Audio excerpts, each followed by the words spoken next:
চলুন আজকে আবার একটি নতুন ব্লগ নিয়ে এলাম। আজকে আমাদের ব্লগটা যে আমাদের পুকুরে বলেছিলাম যে আপনাদেরকে মাছ ধরে দেখাবো। তো বড়শিতে আজকে মাছ ধরার জন্য আমি বিষ্ণু হিমাংশু যাব পুকুরে। চলুন আপনাদেরকে পুকুরে নিয়ে যাই। এই যে দেখুন, বড়শি ফেলেছি পুকুরে।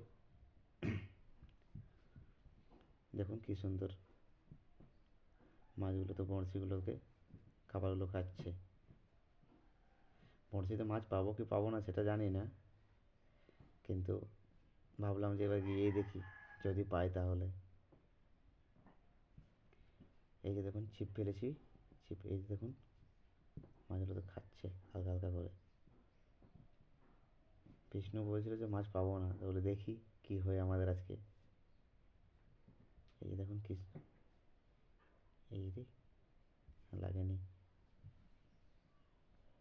এই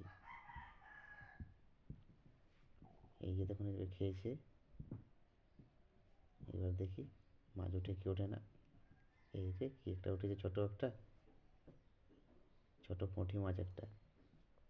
এই যে দেখুন পুঁটিগুলো বেশ বড় বড় হয়ে গেছে পুকুরে।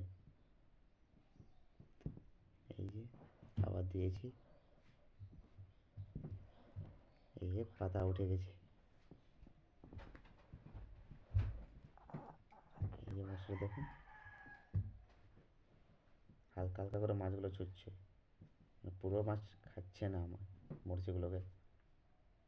আসলে তো বর্ষাকাল পার হয়ে গেছে, তো এখনও পুকুরে একটু ঠান্ডা ঠান্ডা এসে গেছে আবহাওয়া, তাই খাচ্ছে না।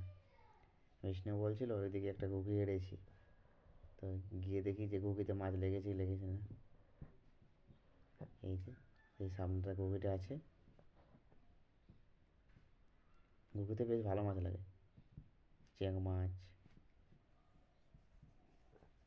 এই যে এইখানটা আছে ঘুঘিটা। এই যে দেখুন কি সুন্দর,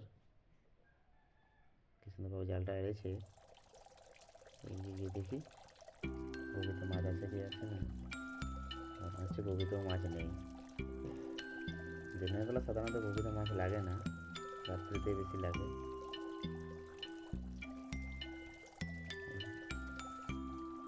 বিষ্ণু বলছিল আবার রাতে যাব, ওইখানে ঘুঘি একটা আড়া আছে, গিয়ে দেখবো বলছে যে মাছ আছে কি না।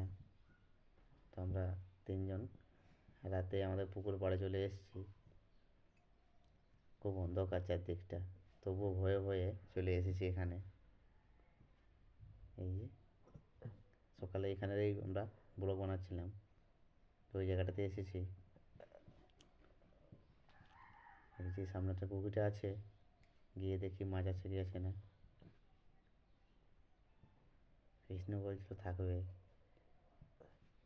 এই যে এখন 10টার সময় এখানে চলে এসেছি আমরা। এই যে দেখুন এখানে ঘুঘিটা চেঞ্জ করে দিয়েছি, অন্য একটা ঘুঘি দিয়েছি। মাছ আছে কি না কি জানি। এই ওই দেখুন ছোটো ছোটো মাছ আছে, 3-4টার মতো ছোটো ছোটো ছিল চ্যাং মাছ। এই যে দেখুন চারদিকটা কত অন্ধকার, এই অন্ধকারে ভয়ে ভয়ে চলে এসেছি এখানে। ভাবছিলাম যাবো না, তারপরে ভাবলাম এবার গিয়েই দেখি বিষ্ণুর কথা কী হয়।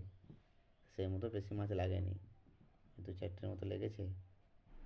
এই যে দেখুন জলটাতে মাছগুলো খেলছে, কিন্তু জালে যাচ্ছে না। চলুন আজকে এই মতো থাক।